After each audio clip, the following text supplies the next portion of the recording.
Assalamualaikum warahmatullahi wabarakatuh. Pagi guys, saat ini kita ada di posisi OTW ke kantor Bupati Cilacap. Ya, kita bisa lihat pendopo Bupati Cilacap. Yes, di sini tuh jalan tuh sepi. Beda sama di Jakarta, Jogja, dan jajah lainnya. Simak berikutnya. Bye-bye.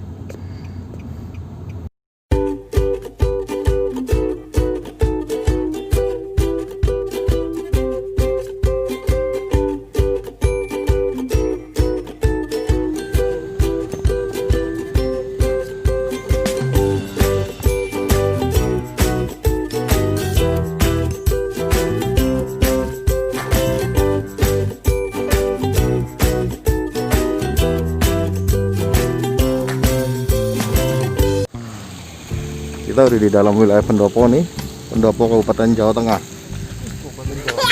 Aduh, sorry coy. Kabupaten Cilacap. Pendopo Kabupaten Cilacap. Bersama Mr. Ade jalan-jalan. Mr. Ade jalan-jalan.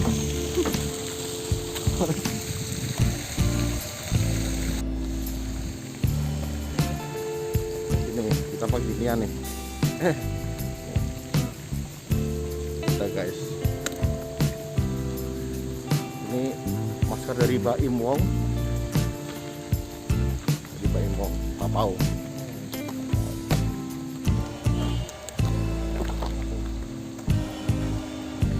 Kita masuk ke wilayah Pendopo ya. Bentar.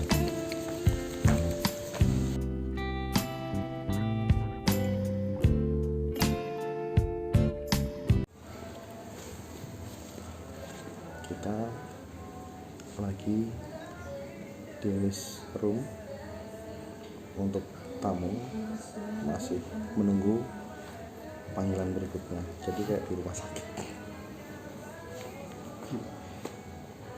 Halo mbak, yes. Nunggu ya.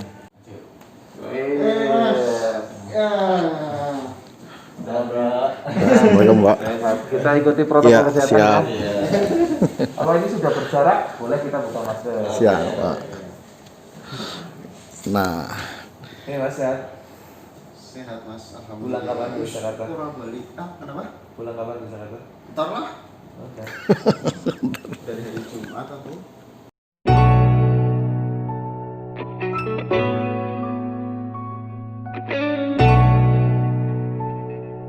Isu kan memang terkenal kaya, itu zaman mien. Paling elek. Iya, paling elek saling dorong apa sih aneh-aneh itu. Itu baru terkenal. Tapi kalau yang biasa-biasa biasanya di sekolah itu enggak.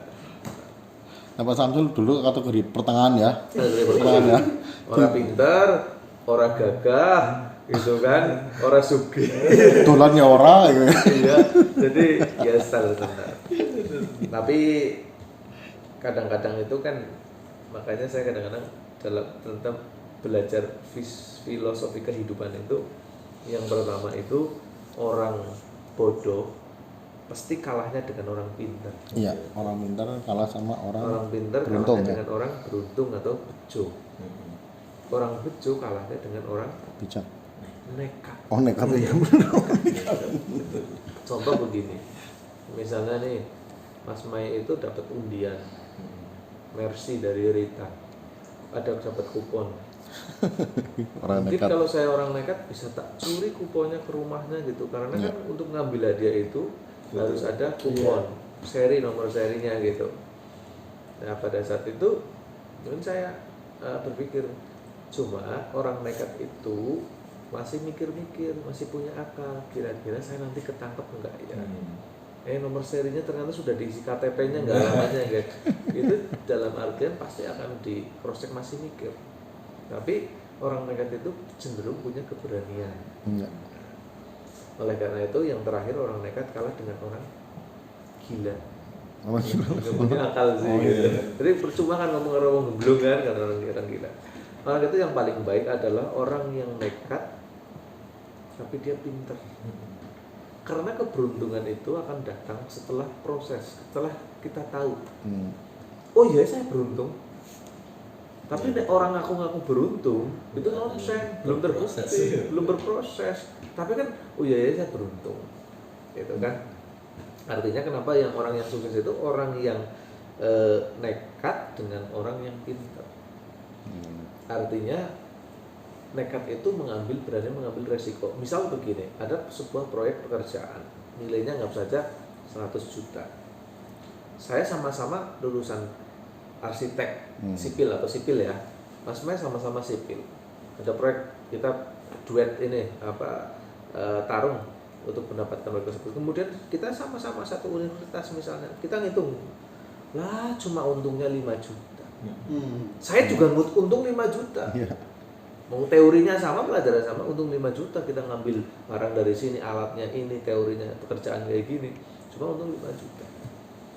Kemudian mungkin Mas Mei akan lah 5 juta lah, nanti belum capai ini. Berani kan? Enggak berani. Saya nekat, saya ambil dulu gitu. Tapi begitu saya ambil, di situ saya akan belajar bagaimana bekerja keras, berpikir itu perhitungan. Oh sisi tukang, oh kayak hitung-hitungan teori tukangnya 5 ki sebenarnya ki papat cukup. Dengan kondisi real di lapangan kayak papat bae cukup. Nek teorinya 5 papat bae cukup. Kayak coret sini jebret. Tinggal bagaimana saya membreakdown jobnya itu supaya bagaimana ini cukup dengan 4 orang. Dari saya menghemat 4 orang, saya untung nambah 1 juta dalam proyek itu. Keuntungan saya jadi 6 juta. Sisi material, iya teorinya nang kana. Tapi kain nang kana mandan atau sendi barang lebih murah, kualitas sama. Pokoknya mending maring anak baik, para apa cash. Bayar maring anak. Saya dapat ternyata bisa di situ menghemat juga 1,5 juta. Untung saya sudah 7,5 juta. Posisi lain ternyata di tahap-tahap ibaratnya mungkin alat berat untuk pekerjaan tersebut. Oh ternyata di sana itu ada yang bisa. Oh saya ternyata punya teman dulu yang teman SMA, teman kontak masih nyambung, punya 2 alat berat. Atau di situ bisa saya ngambil mungkin 2,5 juta. Akhirnya saya untung 10 juta. Dia carry. Saya orang nekat berani ngambil dulu peluang plus. Tapi di situ setelah begitu datang, bagaimana kita belajar mengefisiensikan namanya. Itulah yang orang yang sukses adalah orang yang berani keluar dari zona nyaman sebenarnya. Orang nekat itu yang penting berani dulu ambil resiko untung, resiko rugi. Resiko hanya untung sedikit tapi nggak apa. Setelah itu kita bisa belajar. Ya, contoh mungkin gitu. Saya dulu jadi wakil bupati gitu, mungkin orang yang berpikiran kan, saya berpikiran lamun dadi PNS-mu hilang. Ya kan? Saya sekolah 4 tahun dalam artian sekolah kedinasan yang susahnya masuknya, di sananya juga pembinaannya juga luar biasa. Mungkin orang akan berpikiran, apa enggak eman-eman Mas Samsul? Iya kan? Sudah 4 tahun di sana, jadi PNS, wong kabeh kepengin jadi PNS, mungkin orang jadi. Tapi kemudian saya sederhana. Di situ saya melihat ada sebuah peluang yang ngajak incumbent. Iya kan? Itu peluang yang ngajak incumbent. Jadi artinya itu sebuah peluang yang mungkin saya tidak akan dapatkan kedua kalinya. Terus yang kedua, ya di situ ada dalam artian menangkap peluang lagi. Eranya era muda. Pemimpin muda pada situ lagi mulai naik daun itu pemimpin muda. Di situ tangkap peluang ya kenapa tidak? Gitu.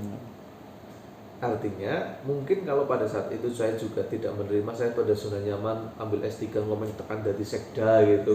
Itu mungkin saya akan sekarang mungkin saya pada eselon 3 jadi kepala bidang ataupun apa di jabatan tertentu di struktur birokrasi.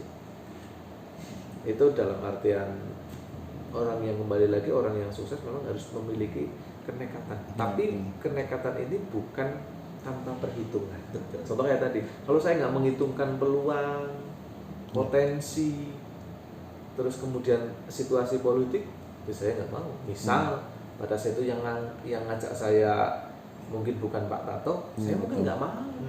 Peluangnya nggak ada sih, artinya saya perhitungan gitu. Orang yang sukses adalah kembali lagi sekali lagi dia memiliki nekat keberanian untuk mengambil sebuah peluang yang orang lain nggak pada berani gitu. Itu jadi sedikit cerita Ya. momentum pinter mengambil Momentum, momentum. ya. Ambil momentum yang satu tuh sedang ini ya, kayak jualan masker lah kemarin ya.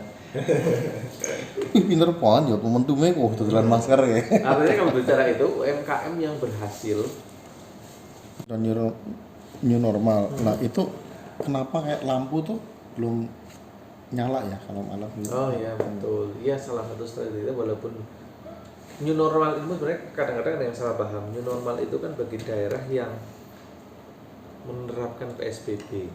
Di Cilacap itu kan tidak menerapkan PSBB ataupun PSBK tidak. Tapi lebih pada kita sebenarnya ya begitu ada kasus positif ya kita mematuhi protokol kesehatan. Memang salah satunya adalah kita yang dulu diperdomani adalah dari pemerintah pusat dan juga ada maklumat Kapolri bagaimana untuk kegiatan di fasilitas publik daripada orang berkerumun ya untuk menjadi contoh agar orang tidak berkerumun di tempat umum dan memang salah satunya adalah alun-alun itu untuk malam sementara memang dimatikan sampai sekarang ya. Sampai sekarang. Walaupun Kecuali nanti mungkin di Cilacap ini kan sudah tinggal ada berita baru 3 sembuh. Tapi mungkin ada info nambah 2 ya. Oh itu iya, nambah 2 ya. Nambah 2. Oh yang di Donan itu ya? Bukan, nambah 2 di Cimanggu. 3 sembuh yang di Majenang semua, 3-nya sembuh. Tapi nambah itu di Cimanggu ya. Nanti akan dirilis. Sebenarnya untuk mengedukasi aja Mas, mengedukasi bahwa orang kalau nongkrong di alun-alun itu bukan hal penting. Gitu kan? Dia hanya dalam artian itu pasti nongkrong, dimakan gitu. Nah, kenapa dimatikan? Ada harapannya itu memang penjual tidak boleh sekarang di situ dan dimatikan agar tidak menjadi tempat untuk berkerumun dan nongkrong atau melakukan kegiatan yang nggak perlu. Makanya kita di beberapa fasilitas publik seperti alun-alun Cilacap ini lebih baik kita matikan untuk mengedukasi yang jangan keluar yang nggak penting loh. Kalau keluar memang untuk kerja, keluar untuk membeli makan setelah itu ya pulang. Lebih baik dibungkus atau online gitu. Itu yang harapannya pemerintah. Jadi memang alun-alun sampai sekarang memang belum kita nyalakan untuk ataupun kita buka untuk kegiatan. Tapi kalau pagi orang berolahraga silahkan. Karena pagi kan berolahraga. Tapi kalau malam kan nggak mungkin olahraga malam. Mesti mereka berkumpul itu berkerumun untuk sekedar pokok-pokok yang tujuannya nggak jelas. Nggak penting nongkrong itu ya. Ya terima kasih. Apa ya? Rasa syukur lah. Tak syukur bahwa ternyata yang namanya Allah itu adil. Rumus matematika manusia dengan matematikanya Allah kalian yang berbuat baik amal jariah sedekah itu berbeda, berbalik sekali. 10 dikurangi 7 nggak mungkin jadi 3 ya. Rumus berbuat baik itu 10 dikurangi 7 bisa jadi 100, bisa jadi 1000. Itu ketika saya komitmen tidak main proyek, tidak jual beli jabatan, tidak menerima gratifikasi, terus kemudian pada saat saya menjabat itu apa yang saya terima tak kembalikan itu. Itulah Allah adil. Saya ngerintis usaha yang swasta murni tidak ada hubungannya dengan APBD, APBN gitu. Jadi dari situ dibukakan pintu rezeki. Makanya kemarin bisa saya dengan istri berawal dari sederhana gitu ceritanya. Saya sekarang kan masuk di salah satu partai. Partai tersebut itu merancang bikin kegiatan. Terus kemudian cerita, Pak kita mau bikin kegiatan ini tapi sudah berusaha nge-share ke teman-teman fraksi atau DPRD yang lain kok tidak ada yang responsif. Saya cerita, sudah mau kegiatan apa sih gitu. Ini Pak ya ada penyemprotan disinfektan pembagian ini. Berapa anggarannya? Kurang lebih 5 juta. Saya cerita ke istri. Ya wis ya, itu bulan Maret. Gaji bulan Maret aja dikasihkan. Ya, saya titipkan untuk kegiatan itu gaji bulan Maret. Berawal dari situ. Kemudian sama teman partai itu kan di move. Samsul Wakil Bupati sekarang sudah menjadi keluarga besar salah satu partai, menyumbangkan gajinya untuk penanganan COVID lewat gugus tugas partai itu. Jadi muncul di media lah. Teman-teman teman-teman birokrasi terutama di kesehatan di rumah sakit itu pada cerita, Pak Wakil sekarang sudah jadi anggota partai, jabatan politik, ya yang diperhatikan kok teman-teman partainya saja gitu. Terus saya sama istri cerita itu, Bu, di ada masukan kayak gini, bahwa ya kita juga ditengok, ditilikin. Di RSUD kan sudah mulai menangani COVID pada saat itu. Akhirnya saya sama istri nanya berapa sih jumlah tenaga kesehatan yang timnya itu, ya lumayan banyak gitu. Akhirnya wis lah Bu, bikin paket extra fooding gitu.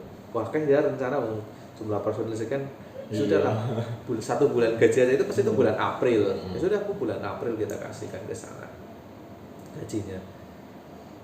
Tambah ramai lagi lah, dilelah sama teman-teman itu, ada media yang tahu, ada yang diupload di media sosialnya teman-teman RSUD bahwa Wakil Bupati menyumbangkan gaji, sekali lagi menyumbangkan gajinya itu bulan April untuk membantu penanganan COVID tenaga kesehatan. Teman-teman yang di puskesmas 38 puskesmas pada cerita gitu, Pak Wakil yang lagi ada masukan lah ini, yang lagi menangani COVID itu nggak hanya di RSUD toh. Kita 38 puskesmas itu lagi mulai screening loh. Pas itu mudik belum dilarang, kan orang pada mulai pulang nih berdua. Itu kan puskesmas itu screening, screening orang yang baru pada pulang dari luar kota, memantau tugasnya kesel.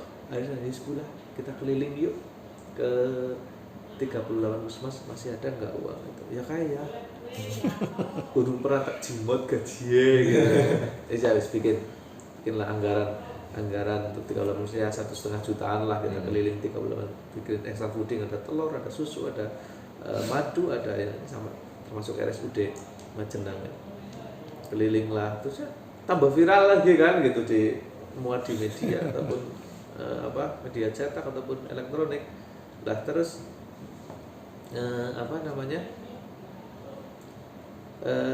ini masih belum selesai di situ, pas itu masker mulai mewajibkan masker, Pak.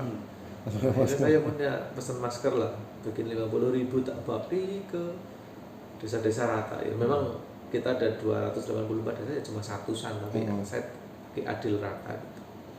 Terus terakhir itu paket sembako gitu. Buki pada baik diberikan masukan itu. Warga sudah mulai mengeluh kayaknya bantuan sembako gitu. Masih ada enggak ya? Masih ada ya gitu. Salah bikin pira gitu. Kita komitmen baik bikin berapa. Yang berkurang ya itu masih ada sisihan dari usaha gitu. Masih kita kumpulkan. Sudah saya sama istri bikin 2.000 paket sembako, 100 ribuan lah. Kurang lebih 200 juta nilai kita bikinkan. Itu pun jujur karena kita niat rasa syukur kembali lagi, itu tak salurkan lewat lembaga-lembaga. Teman-teman partai cerita mau nyalurkan kemana? Mau nyalurkan ke guru-guru ngaji, oke. Karena saya niatnya nggak mau bagi-bagi. Tapi kalau saya mau niatnya mau bagi-bagi untuk popularitas gampang. Saya keliling ke 24 kecamatan, minta camat atau minta lurah, kumpulin orang tak bagi. Nilai popularitas saya kan pasti kan ada kan naik kan. Tapi saya tidak lewatkan partai mau bagi lewat guru-guru ngaji, oke, saya titipkan, tak serahkan 1.000 paket. Terus ada Lasisnu, lembaga zakat itu membagi juga untuk masyarakat, oke. Terus ada gerak sedekah bergerak, terus lembaga yang lain itu banyak tak kasih. Ini saya hampir tidak ada yang bagi sendiri, itu tidak. Selalu tak kasih, karena kami niat rasa syukur itulah sudah banyak keberkahan loh. Ketika orang saya menjabat komitmen baik benar kok. Di sini dimudahkan rezeki, yang kami syukuri bagian dari rezeki jadi wakil bupati. Yang pada akhirnya terus muncul di TV gitu kan, muncul di TV di Trans gitu. Sempat memang share ya ke Mas Mai gitu, ditambah berita terus muncul viral lagi. Dilalahnya itu ya mungkin Allah adil lah Pak ya gitu. Pembawa acaranya itu orang Cilacap dulu SMP 2. Oh ya. Yang cowok. Oh. Sama itu lah punya kontak teman saya, dikasih telah nomor saya gitu. Jadi pas itu kan Bima Arya itu baru keluar dari rumah sakit yang habis positif COVID Bogor, ya. Dia cerita menyumbangkan gajinya. Lah situ lagi tema terus ada mana Gorontalo kalau nggak salah. Oh iya. Lah si CNN itu cerita itu jadi kancaku Cilacap itu wakil bupati ini pada baik kalau 2,5 tahun gitu kan, juga lagi viral berita itu gitu. Terus dikasihlah nomor telepon saya, konfirmasi. Tapi kemudian yang mungkin apa yang saya lakukan pasti kan orang, saya jabatan politik ya, punya, bukan Samsul pribadi tapi punya jabatan politik, pasti orang apa yang saya lakukan kadang mengkaitkan dengan politik, gitu kan. Terus kemudian saya pertama difitnah, Pak tulis Samsul tuku media CNN bayar puluhan juta untuk apa namanya, untuk pencitraan. oh bisa muncul gitu, tambah viral, tambah terkenal gitu. Tapi nggak apa-apa. Terus saya itu sederhananya Nyinyir lah ya. rezeki Gusti Allah gitu. Ya, betul. Terus yang kedua, saya kan punya teman-teman yang apa ya, yang biasa gerak di bidang sosial kayak gitu. Bilang, Pak Wakil, kayak tambah semangat lah ya, tak kirim karaman bunga maring kantor gitu, ucapan apresiasi gitu, membantu gitu. Nggak usah lah, tapi masalah harus tak pesen Pak, terus kirim maring rumah dinas bae men tidak menyinggung sesuatu hal lah gitu. Saya juga mau niat sosial sama istri gitu. Terus apa namanya, saya difitnah gitu, wakil bupati sengaja, ya ada yang WA ke saya, ngasih tahu ke saya itu buat karangan bunga sendiri, lalu biar keton kepriwe. Facebook juga ya. Iya, terus satu lagi Facebook. Nah, Facebook saya itu, Tapi ada wakil bupati itu tuli bohong, gajinya disumbang-sumbangkan, mau minta ke orang-orang kok. Lah Facebook saya itu di cloning, bukan di hack ya, di cloning itu membuat sama persis seperti itu. Saya minta sumbangan bahwa wakil bupati mau mengadakan kegiatan ini, mohon bantuannya, nomor rekening kayak gitu. Jadi itu kan bohong, nyatanya minta ke orang-orang. Ya nggak apa-apa, saya difitnah gitu. Saya sudah sadar diri karena di diri saya melekat jabatan politik, pasti apa yang saya lakukan pasti dikaitkan dengan hal yang politik gitu. Nah oleh karena itu maka saya sederhana ketika kemarin melakukan kegiatan terus banyak rasa syukur lah saja yang sudah kami terima ketika alhamdulillah keluarga kami ikhlas, modal yang kami politik yang kami keluarkan tidak harus kami berprinsip kembali, terus kemudian kami ikhlas dan menjalani jadi wakil bupati setengah periode ini dengan benar, jujur. Ternyata Allah memberikan keadilan rezeki dan pintu-pintu rezeki yang luar biasa. Itu yang kami syukuri sehingga melakukan kegiatan sosial. Semoga berkah ya Pak. Amin. Ya, amin. Itu ya sederhananya lah, pengen bermanfaat 5 tahun. Betul. Setidaknya saya sama istri punya cita-cita setidaknya menuliskan tinta sejarah jadi wakil bupati benar. Manfaat. Nah, Betul. Itu saja kebanggaan gitu. Manfaat. Kebanggaan dari saya setidaknya mungkin masyarakat akan mengenang hal seperti itu. Katanya dengan politik ke depan tuh masyarakat kan sudah cerdas, bisa menilai kalau pemimpin mana yang baik, mana yang benar-benar tulus, mana yang hanya kepentingan politik, itu bisa. Betul. Mana yang meningkatkan pundi-pundi segala macam. Ya, ini sangat bagus sekali ini sebagai masukan buat teman-teman semuanya. Menjadi orang yang bermanfaat itu adalah lebih baik, ya Pak. Semoga Allah meridhoimu. Amin. Amin. Oke. Ya. Ya jadi gini Mas, betul ya, yang namanya salah satu untuk kali lagi melawan corona itu kan kita menjaga imun. Menjaga imun caranya olahraga. Olahraga sekarang yang lagi booming adalah namanya sepeda. Hampir orang berlomba-lomba dan memiliki sepeda dengan harga yang mungkin biasa, sampai banyak orang yang karena gengsi merek-merek yang impor atau build up dari luar negeri. Tapi yang pertama adalah kita niatkan berolahraga itu bukan untuk sekedar gengsi, tapi lebih kepada kesehatan. Yang pertama kita harus mengukur umur kita, terus kemudian mengukur berat badan dengan olahraga apa.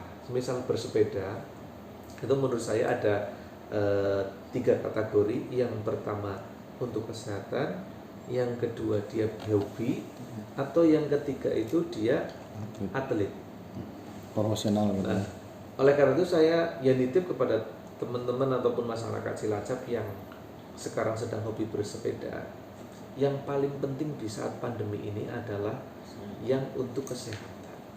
Ukurlah diri kita ketika usia kita seberapa dengan jarak. Minimal itu saya pernah membaca sebuah artikelnya itu 1 jam setiap hari pagi hari untuk berolahraga di waktu yang tepat, yaitu mulai jam 7 atau mungkin sampai jam 10 lah. Itu minimal 1 jam saja. Artinya silahkan berkeliling jarak, ngambil jarak yang kira-kira per 1 jam. Nah setelah itu ya cukup kan. jangan melawan yang namanya omongan orang karena gengsi. Masa cuma dari situ, dari alun-alun ke Tugu Lilin atau dari ini sampai ke Jeruk Legi. Coba dong naik harus ke Curug Mandala, naik ke yang sebenarnya itu sudah di luar kemampuan usia tubuh, yang pada akhirnya tidak jarang mengakibatkan orang bersepeda akhirnya kena serangan jantung ataupun penyakit lain yang dadakan stroke gitu Pak. Itu karena mungkin gengsi, diejek sama teman-temannya. Masa cuma sampai situ tok lah, cemen lah, lu nggak laki lah, gitu kan? Nggak maco lah. Atau lah nggak maco gitu. Itu yang pertama. Jadi sekali lagi harus ukur usia kita. Ya. Dan sekali lagi motivasinya jangan terdorong karena gengsi, tapi untuk kesehatan. Terus yang kedua saya nitip, bersepeda ya kita harus lihat diri juga. Nggak perlu gengsi juga ketika teman-temannya punya merek yang lain, kita juga harus mengikuti merek beda. Ukur diri kemampuan kita, terus kemudian yang penting itu untuk berolahraga. Tidak harus yang bermerek. Kasihan nanti mengorbankan tabungannya yang tadinya planning untuk masa depan atau planning untuk bisnis apa, karena menuruti lifestyle karena gengsi. Masa lu mereknya ini gitu, lu kan pejabat, lu kan ini. Itu yang harus dihilangkan. Apa saja yang penting itu niatkan untuk berolahraga. Tetapi selagi memang mampu ya silahkan gitu, tapi secukupnya dan sewajarnya lah. Ya, terima kasih Pak atas masukan dan sarannya. Oke. Ya.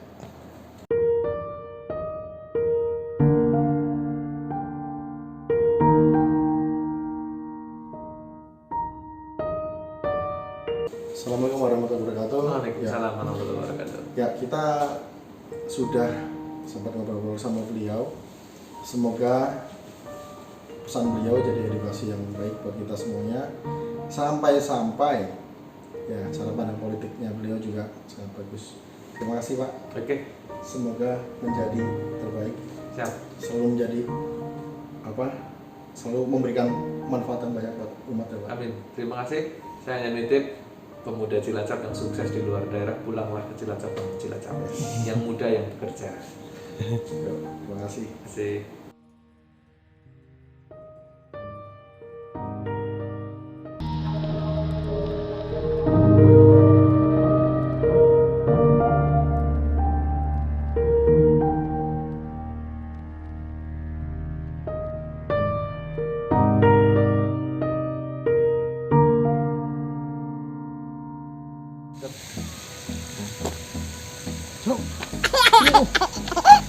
Rumah lagi ya. Ramudun gue. Oh lah. Oke. Barusan kita udah dari dalam ruangnya Bapak Bupati Cilacap. Gimana? Oke kan? Nah sekarang kita pulang. Mau lanjut ke Jakarta guys. Ini pendukungnya Pak Bupati.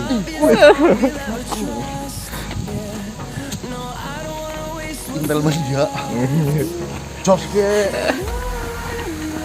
Pusat. Iya. Pusat. Ya, makasih guys. Ya.